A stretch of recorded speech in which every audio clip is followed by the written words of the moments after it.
Hello. இந்த கிளாஸில் என்ன பார்க்க போகிறோம் அப்படின்னா, போன வீடியோவுடைய பார்ட் 2 வீடியோ இது. பார்ட் 1 நம்ம வந்து இதுக்கு முன்னாடி போட்டிருப்போம். அதை வேணால் பாருங்கள். என்ன போட்டுருக்கோம் அப்படின்னா, பிஒய்க்யூ எஸ்பிஐ பிஓடைய ப்ரீவியஸ் இயர் கொஸ்டின்ஸில் இருக்கக்கூடிய சம்ஸை சால்வ் பண்ணிகிட்டு இருக்கோம் வரிசையாக. இந்த வாரம் எக்ஸாம் இருக்கிறனால உங்களுக்கு இது யூஸ்ஃபுல்லாக இருக்கும். இதை வேணால் பாருங்கள் எப்படி அப்ரோச் பண்ணுறாங்கன்ட்டு. நிறைய பேர் வித்தியாசமாக அப்ரோச் தான் கேட்டிருக்கீங்க. அதனால் வித்தியாசமான அப்ரோச் தான் ட்ரை பண்ண போகிறோம். சரிங்களா? இதுதான் நிறைய பேர் சால்வ் பண்ணவே மாட்டாங்க. இப்போ எக்ஸாம்க்குலாம் நான் போய் எழுதுனா எப்படி சால்வ் பண்ணுவேன் அப்படிங்கிறத உங்களுக்கு சொல்லித் தர போகிறேன். சரிங்களா? கொஸ்டின் பாருங்கள். Bar graph percentage distribution of total number of books manufacture by 5 different 5 manufacture இருக்காங்க. சரி, டேபிள் ஷோஸ் என்னன்னா total number of sold unsold கொடுத்துருக்காங்க. Okay, total number of books manufacture by எவ்வளோனா 25,000. ஓகே, இங்கே என்ன கொடுத்துறாங்க? Manufactured is equal to sold plus unsold. Question நல்லா இது ஃபுல்லாக புரியணும். இது ஃபுல்லாக புரிஞ்சிச்சுனா தான் நீங்கள் இதுக்கு போகும்போது உங்களுக்கு ஈஸியாக இருக்கும். ஃபார் எக்ஸாம்பிளுக்கு 5 மேனுஃபேக்சர் இருக்காங்க. கொடுத்துருக்க கொஸ்டின்லேருந்து 5 மேனுஃபேக்சர் இருக்காங்க. 5 மேனுஃபேக்சருடைய டோட்டல் கொடுத்துட்டாங்க. எவ்வளவு? இந்த பாராகிராஃப் இருக்குது பாருங்கள், இது 25,000, இது 25,000. அவங்க அன்சோல்டு, அவங்களுடைய அன்சோல்டையும் கொடுத்துட்டாங்க. அன்சோல்டு வேல்யூலே கொடுத்துட்டாங்க.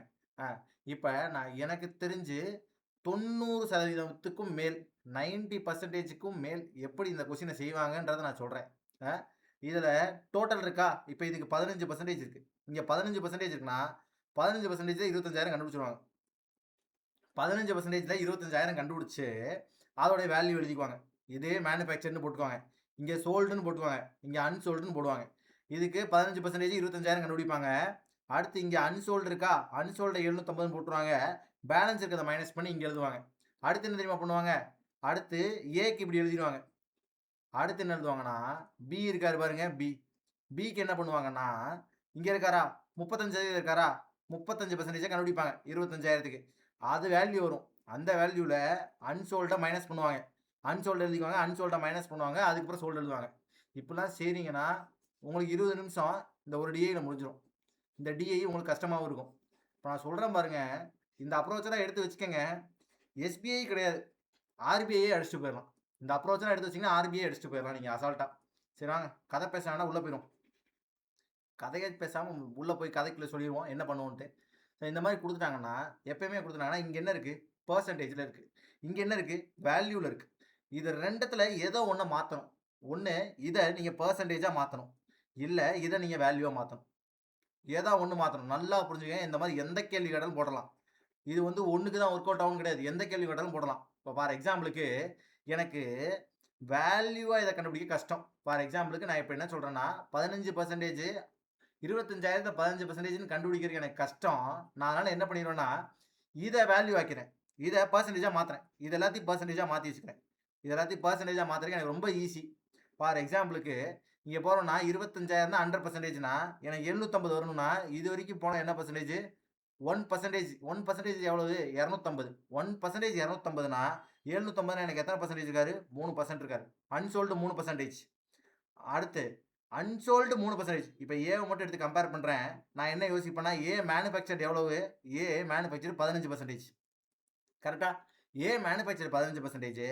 ஏ அன்சோல்டு எத்தனை பர்சன்டேஜ்? ஏ அன்சோல்டு 3%. அப்போ ஏ சோல்டு எவ்வளோ இருப்பார்? ஏ சோல்டு கண்டிப்பாக 12%. எப்படி போட்டேன் பார்த்தீங்களா? டக்குன்னு போடலாம். இப்போ நான் இது எதையுமே உங்களை எழுதவும் சொல்லலை, உங்களை எழுதவே சொல்லலை. நீங்கள் நோட்டில் என்ன எழுதணுன்றதை மட்டும் நான் தெளிவாக சொல்கிறேன். நோட் எடுக்கிறீங்க, நோட் எடுக்கும்போது என்ன எழுதணும்னா, அன்சோல்டுன்னு மட்டும் ஒரு காலம் போடுறீங்க. அன்சோல்டுன்னு ஒரு காலம் போட்டு 750 3%, ஏபிசிடிஇ இப்படி எழுதிக்கங்க. எக்ஸாமில் போய் இப்படி தான் நீங்கள் பண்ணணும். என்ன பண்ணணுன்றதை சொல்கிறேன். ஏ போட்டு இது 3%, இது 1750வா? 250 தான் 1%னா இது இன்ட்டு 7 இருக்குது. பார்த்தாலே தெரிஞ்சு சொல்லிடலாம். டேபிள்ஸ் தெரியும் நமக்கு. இன்ட்டு 7, இன்ட்டு 7 இது 7%, பிக்கு 7%, இது 500. 250 1%னா 500 எத்தனை பர்சன்டேஜ்? 2%. இங்கே எழுதிக்கலாமா? 7 2. அடுத்து இங்கே 200ன்னு இருக்கு. 250 தான் 1%. 200ங்கிறது இது ரெண்டுத்துக்கு ரேஷியோ எடுத்தீங்கன்னா 5:4 அப்போ 0.8. 0.8லாம் வருதே சார், கஷ்டமே. 0.8 வந்தால் வந்துட்டு போகுது, பார்த்துக்கலாம். அடுத்து இங்கே 1250. 1250 நான் 250 தான் 1%. 1250 இன்ட்டு 5, அப்போ இன்ட்டு 5. இதை மட்டும் எழுதி, அன்சோல்டை மட்டும் எழுதி வச்சாலே இந்த சம் முடிச்சிடலாம். சரியா? வாங்க, இது ஒர்க் அவுட் ஆகுதா ஒர்க் அவுட் ஆகலையான்னு உள்ளே போய் பார்த்துருவோம். கொஸ்டின் போய் பார்ப்போமா? கொஸ்டினை போய் சால்வ் பண்ணுவோம். வேல்யூ எடுக்கிறவன் எப்படி மாட்டுவான்றதான் சொல்கிறேன் பாருங்க. Notebook sold by which manufacturer is equal to the unsold notebook sold by unsold notebook. Value இதுக்கு தேவையா? கண்டிப்பாக வேல்யூ தேவையில்லை. ஏன் தேவையில்லைன்னா unsold notebook by B N E. B N E எவ்வளவு? பி 7, இ எவ்வளவு? 5. இது ரெண்டுத்தையும் ஆட் பண்ணால் எவ்வளவு? 12%. நான் பெர்சன்டேஜ்லேயே சொல்கிறேன்றேன் 12%. அப்போ எனக்கு எதையோ ஒன்று இங்கே மேனுஃபேக்சர் இருக்காங்க, டோட்டல் மேனுஃபேக்சர் இருக்காங்க, இங்கே எனக்கு அன்சோல்டு இருக்காங்க. இந்த டோட்டல் மேனுஃபேக்சர்லேருந்து எனக்கு அன்சோல்டை மைனஸ் பண்ணால் எனக்கு சோல்டு கிடச்சிரும். இவங்க 2 பேர்த்துல சோல்டு, அதாவது மேனுஃபேக்சர்லேருந்து அன்சோல்டை மைனஸ் பண்ணால் எனக்கு சோல்டு கிடச்சிரும். மேனுஃபேக்சர்லேருந்து அன்சோல்டை மைனஸ் பண்ணும்போது எனக்கு என்ன கிடைக்கணும் இங்கே அப்படின்னா ஆன்சரில் 12 கிடைக்கணும். ஏன்னா சோல்டு தானே கேட்குறாங்க. அப்போ எனக்கு 12 வரணும். அப்போ இவங்க எடுத்து மைனஸ் பண்ணால் இங்கே எனக்கு 12 வரணும். 12% வருதான்னு மட்டும் செக் பண்ணுறேன். இங்கே எவ்வளோ இருக்குது? வேல்யூ 15. இங்கே எவ்வளோ இருக்குது? 3. ரெண்டுத்தையும் மைனஸ் பண்ணால் எவ்வளோ வச்சு? 12 வந்துருச்சு. Answer correct. ஆன்சர் வந்து போட்டு போயிடலாம். பார்த்த செகண்ட்ஸில் அடிச்சுட்டு போயிடலாம் சார். ஆன்சரை பார்த்த செகண்ட்ஸில் அடிச்சுட்டு போயிடலாம். சரிங்களா? வாங்க அடுத்த கொஸ்டின் போவோம் சார். இந்த ஒரு கொஸ்டின் ஒர்க் அவுட் ஆயிடுச்சு. அடுத்த கொஸ்டின் போவோமா? ஒர்க் அவுட் ஆகுது என்னன்னு பார்த்துருவோம். நோட் பண்ணிக்கலாம்ல. 3 7 2 0.85. 3 7 2 0.85. ஓகேவா? அடுத்து போமா. What is the ratio of notebooks manufactured by A B E? A B E manufactured, A B E manufacture கேட்குறாங்க. மேனுஃபேக்சர் எவ்வளவு? இங்கே ஒரு 15, இங்கே ஒரு 35, 50. 50 + ஒரு 25 எவ்வளோ ஆச்சு? 75. 75 லெஃப்ட் சைடு. 75 left side. 4ஆம் டேபிளில் வராது, தப்பு. 5ஆம் டேபிளில் வரும், 3ஆம் டேபிளில் வரும், 6ஆம் டேபிளில் வரும். இது ஓகே, இதெல்லாம் விட்டோம். அடுத்து 4ஆம் டேபிளில் மட்டும் வராதுன்றக்கா தப்பு போட்டேன். அடுத்து sold by same manufacture. Sold கேட்குறாங்க. இந்த இதுலேயே சோல்டு கேட்குறாங்க. சோல்டு கண்டுபிடிக்கிறதுலாம் கஷ்டமா என்ன? அன்சோல்டு நமக்கு தெரியும்ல. அன்சோல்டை மைனஸ் பண்ணிட்டா போதும்ல. அன்சோல்டை மைனஸ் பண்ணி மட்டும் எழுதிக்கங்க. இங்கே மேனுஃபேக்சர் 15, அன்சோல்டு 3னா 12 சோல்டு. அடுத்து இங்கே 35னா 35ல் 7 போச்சுன்னா 28 சோல்டு. அடுத்து இங்கே 25னா இங்கே 5 போச்சுன்னா 20. இப்போ இதை ஆட் பண்ணுறது எழுதுன கஷ்டமா? 40 + ஒரு 20 60. எவ்வளோ ஆச்சுன்னா 5:4 ஆன்சர். 5:4. அடுத்து போமா. அடுத்து வேல்யூவே எடுக்கல. வேல்யூவே எடுக்காமல் கதையை முடிச்சிடலாம். வாங்க அடுத்து போவோம். இந்த கொஸ்டினை பாருங்க. என்ன கொடுத்துருக்காங்க? கேட்டிருக்க கொஸ்டின் என்ன கேட்டிருக்காங்க? Difference between the average number of notebook sold by A B C E. A B C E கேட்டிருக்காங்க. ஆவரேஜ் சோல்டு கேட்டிருக்காங்க. சரி, அன்சோல்டு ஆல் மேனுஃபேக்சர். எல்லாத்தையும் இதெல்லாம் ஆட் பண்ணி வேல்யூ கண்டுபிடிக்க தேவையில்லை. நமக்கு தான் என்ன தெரியும்? பர்சன்டேஜ் வச்சே நம்ம முடிச்சிடுவோமே. பர்சன்டேஜ் வந்து 3 7 2 0.85. 3 7 2 0.85. இது நீங்கள் நோட்டில் எழுதி வச்சுருப்பீங்க, அதனால் ஸ்பீடாக போடலாம். நான் ஒவ்வொரு தடவை எழுதிட்டு இருக்கேன், நீங்கள் அதே எழுத தேவையில்லை, டக்குன்னு போடலாம். நமக்கு இது வேல்யூ எடுத்துறாங்க. நிறைய பேர் வேல்யூ எடுத்துருவாங்க. வேல்யூ எடுக்காங்க. ஏ பி சி இ இவங்களோட ஆவரேஜ் தான் கண்டுபிடிக்கணுமா? நமக்கு ஆவரேஜ் கண்டுபிடிக்கிறது ஈஸி தானே. சோல்டு தானே கேட்குறாங்க. சோல்டு வேல்யூ எடுத்துருமா டக்குன்னு? 15 இங்கே 3 அப்போ எவ்வளோ ஆச்சு? 12. அடுத்து 35 7 28. போன சமுக்கு போட்டது அப்படியே. ஏபிசி 20 20ல் 2 போச்சுன்னா எவ்வளோ ஆச்சு? 20ல் 2 போச்சுன்னா 18. புரியுதானே? இங்கே அன்சோல்டு இருக்குது, இங்கே மேனுஃபேக்சர் இருக்குது. மைனஸ் பண்ணிக்கிறோம். அப்போ தான் சோல்டு கிடைக்குண்டு. ஈக்கு எவ்வளோ இருக்குது? 25 இருக்குது. 25ல் 5 போச்சுன்னா எவ்வளோ ஆச்சு? 20. ஆட் பண்ணிடுவோமா? எல்லாத்தையும் ஆட் பண்ணுவோம். 40 + ஒரு 38. 40 + ஒரு 38 78 டிவைட் பை 4. எதுக்காகனா ஆவரேஜ் கேட்டிருக்கான். ஆவரேஜ் கேட்டால் 78 டிவைட் பை 4 அப்படின்னா எவ்வளோண்ணா? 19. ஆமாம், 76னா 19. ஒரு 2 எக்ஸ்ட்ரா இருக்கும், அதுக்கு ஒரு அரை. ரைட்டா? அடுத்து அன்சோல்டு நோட் புக்ஸ். இவங்க எல்லாத்தையும் ஆட் பண்ணால் போதும்ல. 1 2 3 4 5 பேர் ஆட் பண்ணுமா? இங்கே எவ்வளோ ஆச்சு? 3 7 10 10 + ஒரு 2 12 12 + ஒரு 5 17 17.8. கரெக்டாக? இதுதான் அன்சோல்டு டோட்டல் 17.8. இப்போ இது ரெண்டுத்தையும் மைனஸ் பண்ணுவோம். இது ரெண்டுத்தையும் மைனஸ் பண்ணால் என்ன பண்ணுவோம்? 19.5 17.8 மைனஸ் பண்ணோன்னா என்னாச்சு அப்படின்னா இங்கே 8 இங்கே 15 15னா இங்கே 7 18ல் 1 போச்சுன்னா 1.7 1.7% கிடச்சிரும். 25,000த்தில் 1.7% பார்க்குற ஒன்றும் பெரிய கஷ்டம் கிடையாது. 25,000த்தில் 1.7% பார்க்குறது ரொம்ப சிம்பிள். எப்படி சிம்பிள் அப்படின்னு சொல்கிறேன்னா 2% தெரியணும். 2%னா என்ன வேல்யூ? கரெக்டாக கம்மிங்க. இது வந்து 1%னா 250. 2%னா எவ்வளோ ஆச்சு? 500. 2% 500. அப்போ 2% 500னா இதில் 0.3% கழிச்சா போதும். 2%லேருந்து ஒரு 0.3% கழிக்கணும். 0.3% எவ்வளோ? 0.1% 25. 0.3னா 75. அப்போ 500ல் ஒரு 75 கழிச்சிட்டிங்கன்னா ஆன்சர் கிடச்சிடும். 425. ஆன்சர் அப்போ 425. ஓகே. இல்லை சார், நான் அப்படி தான் போட விரும்பல அப்படின்னா 17 × 25 தெரிஞ்சுன்னா போடலாம். டேரெக்டாக போடணுன்னா 17 × 25 தெரிஞ்சால் போடலாம். 17 × 25 உங்களுக்கு தெரியும், வேல்யூ ஈஸியாக போட்டுருவேன் சார் அப்படின்னா போட்டுருங்க. அப்படியும் போடலாம். சரிங்களா? நெக்ஸ்ட் கொஸ்டின் போமா? ஓகே. அடுத்து இங்கே என்ன கேட்டிருக்காங்க, if manufacturing cost of notebook for C is 33. அதாவது ஒரு நோட்டை மேனுஃபேக்சர் பண்ணுறோம், சியில் பண்ணும்போது 33 ஆகுது. And selling price of a notebook for C is 36. அதாவது காஸ்ட் ப்ரைஸ் 33, காஸ்ட் ப்ரைஸ் 33 சொல்லிட்டாங்க, செல்லிங் ப்ரைஸு 36 சொல்லிட்டாங்க. Find the net profit or loss for C if it is given that unsold units are thrown away. Unsold யூனிட்ஸ்லாம் waste ஆகிடுச்சு. நல்லா கவனிங்க, unsold unit இருக்கார்ல இங்கே waste ஆகிட்டாராம். Okay, இப்போ இதுக்கும் நம்ம பர்சன்டேஜ் வச்சே கண்டுபிடிச்சிடலாம், ஒன்றும் பிரச்சனை இல்லை. பர்சன்டேஜ் வச்சே கண்டுபிடிச்சிடலாம், இல்லை பர்சன்டேஜ் வச்சு கண்டுபிடிக்கலாம், நான் வேல்யூ வச்சு கண்டுபிடிக்கலாம். இது கண்டுபிடிச்சிங்க, ஏன்னா ரவுண்டாக இருக்குல்ல, ரவுண்டாக இருக்கனால வேல்யூ வச்சு நீங்கள் கண்டுபிடிக்கணும். ஓகே, பிரச்சனை இல்லை. ஆனால் அவங்க கேட்டிருக்கிறது டோட்டல் ப்ராஃபிட் தான் கேட்டிருக்கான். சரி, ப்ராஃபிட்டு இல்லைனா லாஸ் எது வருதோ அது. ஓகேவா, ரைட். ஃபஸ்ட்டு என்ன பண்ணிக்கலாம், இங்கே 20% இருக்குது, 20% இதில் கண்டுபிடிக்கணும். இதில் 20%னா எவ்வளோ ஆச்சு, 10% 2500, 20%னா 5000.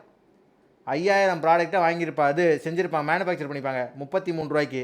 அடுத்து இதில் எவ்வளோ ப்ராடக்ட் த்ரோ பண்ணிட்டாங்க, 500 போயிடுச்சு, 500 வேஸ்ட்டு, 500 வேஸ்ட்டு. ஆனால் மீதிக்கு எத்தனை ப்ராடக்ட் இருக்குது, 4500 ப்ராடக்ட் இருக்குது. இந்த 4500 ப்ராடக்ட் எத்தனை இது பண்ணுறாங்க, 36 பண்ணுறாங்க. இப்போ நம்ம இது ரெண்டுத்துக்கு டிஃப்ரென்ஸ் பார்த்தா இது கண்டுபிடிச்சிடலாம். இதுக்கு இன்ட்டு 5 பண்ணுறது ரொம்ப சிம்பிள். இன்ட்டு 5 பண்ணுறது நமக்கு இதோட பாதி ஆகணும். இதோட பாதினா எவ்வளோ வரணும், 165, 165,000 அப்படின்னு வரும். அடுத்து இங்கே பார்க்குறீங்க, இங்கே இன்ட்டு வந்து பார்த்திங்கன்னா ஒரு நம்பர் 5ல் முடிஞ்சு அது கூட ஒரு ஈவன் நம்பர் வந்துச்சுன்னா இதை டபுள் பண்ணிடுங்க, இதை டபுள் பண்ணிடுங்க, இதை பாதி ஆக்கிடுங்க. இதை பாதி ஆக்கிட்டீங்கன்னா இப்படி போடலாம், இதை டிவைடட் பை 2 பண்ணிடுங்க, இதை இன்ட்டு 2 பண்ணிக்கங்க. கேல்குலேஷன் நம்ம கேல்குலேஷன் ஈஸியாக இருக்கிறதுக்காக. இப்போ 18 × 9 ரொம்ப சிம்பிள், 1620, 162, 162, 18 × 9 ஈஸி தானே, 162. அடுத்து இதான் டேபிள்ஸ் படிச்சிருப்பீங்க, அதனால் சொல்கிறேன். 162 கிடைக்கும், இல்லைனா 9 × 9 போட்டு 81 × 2 போட்டால் ஓகே. இப்போ எவ்வளோ நமக்கு கிட்டத்தட்ட அதிகமாக இருக்குமா இருக்குது, ஒரு 3000 அதிகமாக இருக்குது. 3000 வேல்யூ, லாஸு ப்ராஃபிட்லாம் தேவையில்லை, 3000 அவ்வளோதான் வேல்யூ வருது, போட்டுருங்க. ரைட்டா, அடுத்து வாங்க போயிடலாம். டோட்டல் நோட் புக்ஸா அன்சோல்டு பை ஏபி, ஏபியோட unsold are how many less or more then the sold by E. பர்சன்டேஜில் முடிச்சிடலாம்ல, பர்சன்டேஜ் முடிக்கிறது ரொம்ப ஈஸி. ஏபியோடைய பர்சன்டேஜ் தேவை 3.7 ஸ்டார்டிங்கு, 3.7, 3.7 மட்டும் வச்சுக்கோ, 3.7. ஏபியோடைய அன்சோல்டு எவ்வளவு, மொத்தம் 10% அன்சோல்டு ஏபி. அடுத்து ஈயோடைய சோல்டு, எவ்வளோ, இ இங்கே 25, இங்கே எத்தனை இருக்குது, 5 இருக்குது. 25 5 போச்சுன்னா 20, 10% அதிகமாக இருக்கார் இவர். அப்போ 10% தான் டிஃப்ரென்ஸு, 2500 தான் டிஃப்ரென்ஸ். ஓகேவா, எப்படி 2500 ஈஸியாக முடிச்சிட்டோன்ட்டு வேல்யூ எடுக்காமல் இது எனக்கு ஆட் பண்ணுறதுக்கு சோம்பேறித்தனமாக இருக்குது, அதனால தான் இது மாதிரி செய்கிறேன். புரியுங்களா, இது உங்களுக்கு பிடிச்சிச்சுன்னா எடுத்துக்கங்க, இல்லைனா விட்டுருங்க, ஒன்றும் பிரச்சனை இல்லை. நீங்கள் எப்படி செய்வீங்களோ அதே மாதிரி செஞ்சுக்கோங்க. ஸ்பீடாக முடிக்கணும், இதுதான் பெட்டராக இருக்கும் அதுக்காக. அடுத்து லைன் கிராஃப், இதையும் இதே மாதிரி போவோம். Line graph total number of bag sold by shopkeeper on 5 different days. 5 different நாள் கொடுத்தாங்களா, Monday, Tuesday, Wednesday, Thursday, Friday இருக்குது. It also shows the leather bag sold out of total bags. Okay, இங்கே கொடுத்துருக்கிறது என்ன கொடுத்துருக்காங்கன்னா டோட்டல் பேக் கொடுத்துட்டாங்க, leather bag கொடுத்துட்டாங்க. சரி, total sold bag is equal to leather பேக்கும் கிளாத் பேக்கும் ஆட் பண்ணணும். ஓகே, அதாவது ரெண்டுமே வேல்யூவில் இருக்குது. இப்போ ஒன்றும் இல்லை, மண்டே வந்து பார்த்தீங்கன்னா டோட்டல் பேக்கு இதை எழுதுவாங்க, நிறைய பேர் எழுதுவாங்க. நான் இப்பயும் சொல்கிறேன், இது மாதிரி எழுதுனீங்கன்னா ப்ரிலிம்ஸ்க்கு ஒர்க் அவுட் ஆகாது சார், சத்தியமாக ஒர்க் அவுட் ஆகாது. நீங்கள் எழுதுகிற மாதிரி இருக்கீங்கன்னா ப்ரிலிம்ஸ்க்கு அது ஒர்க் அவுட்டே ஆகாது. நீங்கள் ரீசனிங்கில் என்னன்னாலும் ஸ்ட்ராங்காக இருங்க, இங்கிலீஷில் என்னன்னாலும் ஸ்ட்ராங்காக இருங்க, எழுதுனீங்கன்னா ஒர்க் அவுட்டே ஆகாது. 120. அடுத்து என்ன பண்ணுவாங்க, இங்கே லெதர் பேக் இருக்கா, இது என்ன பண்ணுவாங்க, இங்கே போட்டுக்குவாங்க 40. கிளாத் பேக் எவ்வளோ இருக்கோ அதை இங்கே எழுதுவாங்க 80. நான் என்ன சொல்கிறேன், உங்களுக்கு கண்ணை திறந்து பார்க்குறக்கா கஷ்டம், கண்ணை திறந்து நம்ம பார்த்துக்கலாமா, ஒவ்வொரு தடையும் ரீடிங் பார்க்குறதா கஷ்டம், ரீடிங் பார்த்துக்கலாம், ஒவ்வொரு தடையும் பார்த்துக்கலாம், பிரச்சனையே கிடையாது. நம்ம கண்ணு நல்லா வேலை செய்யும், ரீடிங் பார்த்துக்கலாம். நான் என்ன எழுத சொன்னேன்னா Monday, Tuesday, Wednesday, Thursday, Friday இது எழுதிக்கங்க. இதை எழுதிட்டு உங்களை நான் என்ன கேட்பேன்னா, ஃபஸ்ட்டு எடுத்தோடனே கிளாத் பேக் மட்டும் கண்டுபிடிச்சிங்க, அது பெட்ரு. கிளாத் பேக் மட்டும் எழுதிக்கிறது ஈஸி. 120, 40 எவ்வளோ ஆச்சு, கிளாத் பேக் 80. அடுத்து இங்கே 80, இங்கே எவ்வளோ இருக்குது 30, 80 இங்கே 30. எப்படி சார் 30 கண்டுபிடிக்கிறீங்க, இங்கே பாருங்கள், கேப் பாருங்கள், 1 2 3 4 5 6 7, 7 கேப் சென்டரில் இருக்குன்னா ஒவ்வொன்றும் 5 5 இருக்குது அப்படின்னு பார்த்துடணும். ஃபஸ்ட்டே எவ்வளோ கேப் இருக்குன்னு பார்த்துட்டு போட்டுருங்க.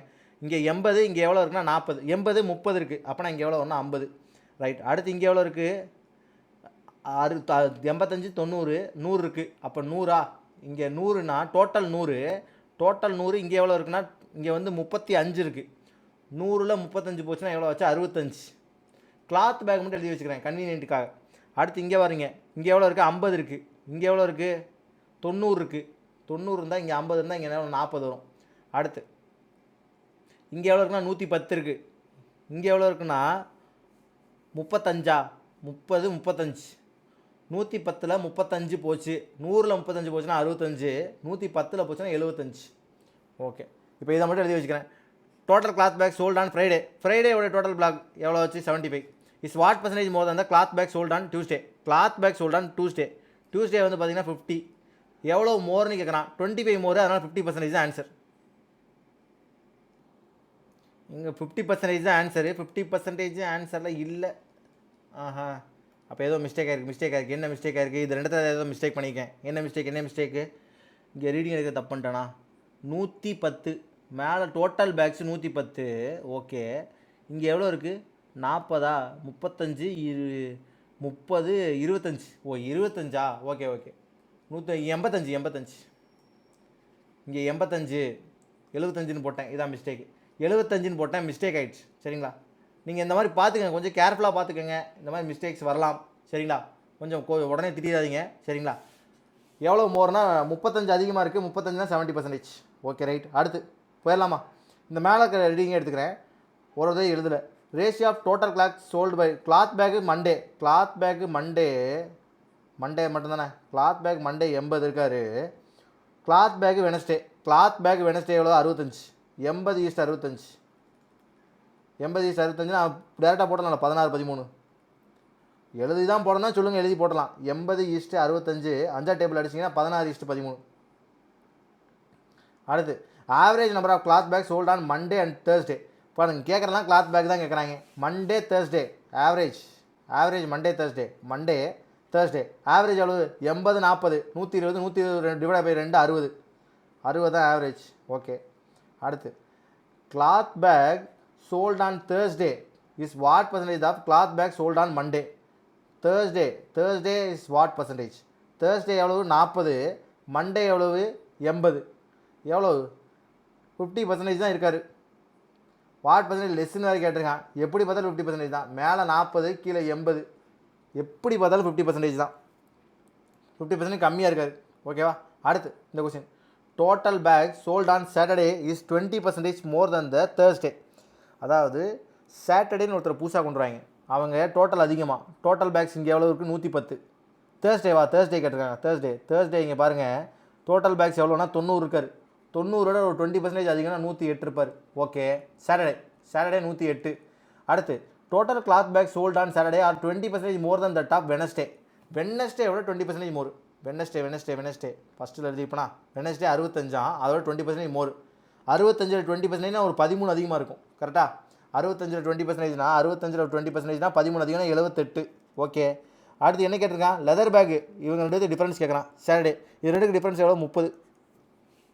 ஓகே, அடுத்து அவ்வளோ அந்த டிஐ முடிஞ்சு. அடுத்து இங்கே வந்துடும். PQRS 4 prime number. Okay, statement கொஸ்டின்ஸா? Okay right. இவங்களுடைய சம் கேட்டிருக்க கேள்வி என்னது? இவங்க எல்லாத்தையும் ஆட் பண்ணால் என்ன வரும்னு கேட்குறான். ஓகே, இது ஹிண்ட்டு பார்க்குறேன். பிஆர்எஸ்ஸை வச்சு தான் சொல்லியிருக்காங்க. கியூஆர்னு தெரியாது, சொல்ல முடியாது. ரேஷியோ வச்சு ஒன்றும் சொல்ல முடியாது. இருந்தாலும் கியூஆர்னே சொல்ல முடியாது. அடுத்து difference between Q and R is 6 9. இதை வச்சு தனியாக சொல்ல முடியாது. ஏன்னா கியூஆரை மட்டும் வச்சு என்ன சொல்கிறது?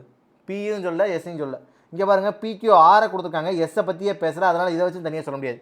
எதையுமே தனியாக சொல்ல முடியாது. அந்த மாதிரி க்ளூவே இல்லையா? ரைட்டு, ஓகே, இல்லை. ஓகே, இப்போ என்ன பண்ணணும்? எதையாவது சேர்த்து சொல்லணும்னு சொல்லியிருப்பாங்க. கதையில் என்ன சொல்லியிருப்பாங்க? எதையாவது சேர்த்து சொன்னால் சொல்ல முடியுமான்னு கேட்குறாங்க. ஓகே, இப்போ இந்த இடத்துல ஒரு ரேஷியோ இருக்குது. 6 PES. இது எல்லாத்துக்கும் சேர்த்தா ஒரு ரேஷியோ இருக்குது. இந்த ரேஷியோவுக்கு டிஃப்ரென்ஸ் இருக்கிற மாதிரி எதுவும் இருக்கா? இங்கே Qக்கு Rக்கு டிஃப்ரென்ஸ் 9ங்கிறாங்க. ஆனால் Qவே இங்கே கிடையாது. Qக்கு R டிஃப்ரென்ஸ் 9ன்னு சொல்கிறாங்க. அது இல்லாமல் யார் பெருசுனே தெரியாது. இப்போ Q பெருசாக இருக்கலாம், அதில் Rரும் பெருசாக இருக்கலாம். டிஃப்ரென்ஸ் தான் சொல்லியிருக்காங்க. இவங்க பெருசு இவங்க சிறுசுனே தெரியாது. இப்போ இதை வச்சு ஒன்றுமே பண்ண முடியாது. அடுத்து PQR எல்லாத்தையும் ஆட் பண்ணால் 81. RPS ஆட் பண்ணால் 81 சொன்னால் கூட இந்த இதில் இந்த ரேஷியோவில் கொண்டு போய் சப்ஸ்டியூட் பண்ணலாம். இல்லை, எதை வச்சுமே ஒன்றுமே பண்ண முடியாது. Together not sufficient. ஏன்னா எதுவுமே ஒரு ஹிண்ட்டே இல்லை. பாருங்கள், இந்த இடத்துல மட்டும் ஒரு ஹிண்ட்டை உடச்சிருந்தாங்கன்னா சூப்பராக இருந்திருக்கும். இந்த இடத்துல Qக்கு பதில் அவங்க என்ன கொடுத்துருக்கலாம் அப்படின்னா, இந்த இடத்துல எஸ்ன்னு கொடுத்துருந்தாங்கன்னு வைங்க, இந்த ரேஷியோவில் கொண்டு போய் இந்த டோட்டலை சப்ஜெக்ட் பண்ணிக்கலாம். டோட்டல் சப்ஜெக்ட் பண்ணி வேல்யூ கண்டுபிடிச்சி விட்டுருக்கலாம் ஒருத்தனுக்கும். அப்படினாலுமே இங்கே கியூ பெருசா ஆர் பெருசான்னு தெரியாது, அதுவும் பிரச்சனை. அப்படி இருந்தாலும் சொல்ல முடியாது நம்மளால். ஓகேவா, அடுத்து போயிடலாம். இந்த question, overall profit or loss percentage of ரவின்னு ஒருத்தரோட ஓவரால் ப்ராஃபிட் ஆர் லாஸ் கேட்குறாங்க. அடுத்து ஒன்று இருக்குது. சரி, இப்பி பாட்டு 120 பேனாவை, ஓகே 120 பென்ஸை வாங்குறாரு அட் ரேட் ஆஃப் 12 பென்ஸ்.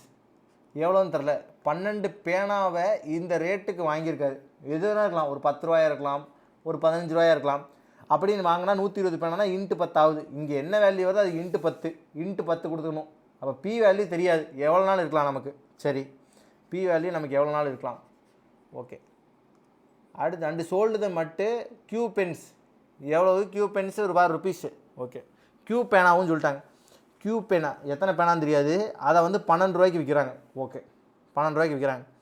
அப்படி இருக்கும்போது என்ன சொல்லிட்டாங்கன்னா HCFR PNQ is 3 கண்டிப்பாக சொல்ல முடியாது. ஒருத்தங்களுக்கு ஹையஸ்ட் காமன் ஃபேக்டர் வந்து 3 அப்படின்னு சொல்கிறாங்கன்னா பாசிபிலிட்டி ஜாஸ்தியாக வரும், சூட் பண்ணவே முடியாது. புரியுங்களா? 3 டேபிளில் மல்டிபிள்ஸ் ஆகிறதுனா எத்தனையே சொல்கிறது, நம்ம பாட்டி சொல்லிகிட்டே இருக்கலாம். அப்போ அதை வச்சு சொல்ல முடியாது. இங்கே ratio of P to Q 4:5, பிக்கும் கியூக்கும் 4:5 தான் சொல்ல முடியுமே தவிர இதுக்கு என்ன வேல்யூ வைக்கிறது, என்னனாலும் வைக்கலாமே. இது 12 இருக்கலாம், இது 15 இருக்கலாம், அடுத்து இது 16 இருக்கலாம், இது 20 இருக்கலாம், எவ்வளோ நாள் இருக்கலாம்ல. அப்போ நம்ம ஏதாவது சொல்ல முடியாது. ஏன்னா 120 பேனா இருக்குது, என்னனாலும் வரலாம், எத்தனை பேனானாலும் ஒரு இதுக்கு வைக்கலாம்ல ரேட்டு. அப்போ இதை வச்சு சொல்ல முடியாது. ஒன்று வச்சு சொல்ல முடியாது, ரெண்டாவது வச்சு சொல்ல முடியாது, மூணாவது வச்சு சொல்லலாமா அப்படின்னு கேட்டால் ஹையஸ்ட் காமன் ஃபேக்டர்னா என்னது, மல்டிபிள்ஸ் வந்து 3ல் இருக்கணும், 4:5 இருக்காருன்னா இதை கொண்டு போய் அப்படியே சப்ஸ்டிட் பண்ணிடலாம். இங்கே 12 இங்கே 5 தான் கரெக்டு. ஏன்னா காமன் ஃபேக்டர் 3 தானே, இவங்க 2 பேர்த்துக்கு கேப் இருக்கார்ல, அந்த கேப்பு தான் சொல்கிறாங்க. ஒரு பார்ட் தான் 3ங்கிறாங்க, ஹையஸ்ட் காமன் ஃபேக்டரே 3 தான். இவங்க 2 காமன் மல்டிபிளே 3 தான் சொல்லிட்டாங்க. அப்போ 2 சேர்த்து வச்சு சொல்லிடலாம், சேர்த்து வச்சா சொல்லிடலாம், போத் 1 and 2 டுகெதர். அடுத்து last, in how many days 6 men can complete the work. 6 மேல் எப்படி முடிப்பாங்கன்னு கேட்குறாங்க. 8 men 10 women, 8 men 10 women 2 days work பண்ணுறாங்களா? 8 men 10 women 2 days ஒர்க் பண்ணுறாங்க. ஒன்றை வச்சு சொல்ல முடியாது, கண்டிப்பாக ஒன்றை வச்சு சொல்ல முடியாது. ஒன்றை வச்சு முடியாது, 2 ஆப்ஷன் எலிமினேட் ஆயிரும். ஓகே, அடுத்து 4 men 5 women, 4 men 5 women 4 நாளில் முடிக்க முடியுமா? இதை வச்சு எப்படி 6 men எப்படி முடிப்பாங்கன்னு சொல்ல முடியும்? இதை வச்சு சொல்ல முடியாது, 2 வச்சு சொல்ல முடியாது.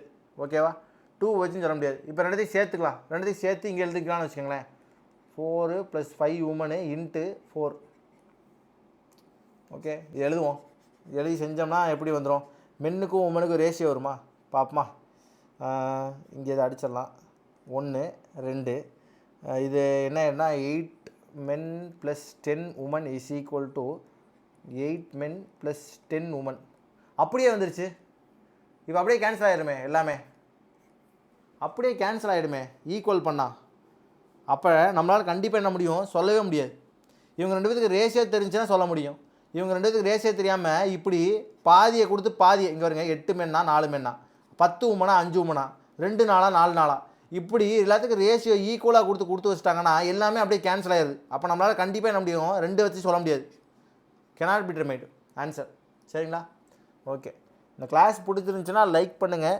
ரெகுலராக வீடியோ வந்துடும். சரிங்களா? டெய்லி 2 வீடியோ, ரீசனிங் ஒன்று குவான்ட்ஸ்க்கு ஒன்று வீடியோ கொடுத்துருவோம். சரிங்களா? தேங்க்யூ. நெக்ஸ்ட் கிளாஸில் பார்க்கலாம். இல்லை இந்த மெத்தடில் எதுவும் புரியலை அப்படின்னா சொல்லுங்கள், கமெண்ட் பண்ணுங்கள். சரிங்களா? தேங்க்யூ.